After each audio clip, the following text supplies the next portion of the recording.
حزنان ليه؟ ضحكني يا قصير. نعم. احكي لي نكات. نكات ايه ونيلة ايه؟ وحضرتك تفهم النكت بتاعت المصريين يعني؟ انا احب نكات مصريه، احب افلام قديمه مصريه. بتحبي مين حضرتك؟ كمال شناوي. طبعا.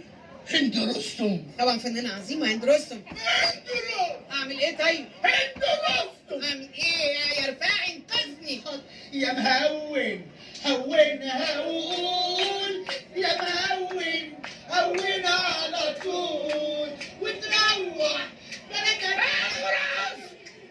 بلاش هند رستم. حضرتك اللي قلت. احكي لي نكات. حضرتك عارف نكتة هاني وعم ابراهيم؟ لا.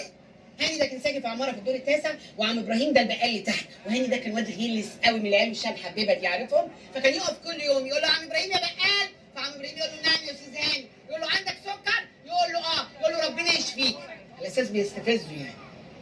هقولها تاني ولا اعيدها ولا ايه؟ احكي نكات. نفس العماره، عم ابراهيم اللي تحت والواد هاني الغلس فاكرهم؟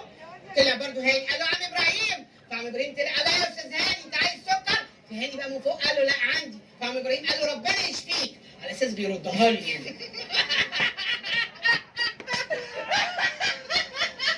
عجبتك نكته دي؟ انا بضحك على نكته اولانيه. اغرس. بقول لك ايه، ضحكني يا قصير. اعمل ايه؟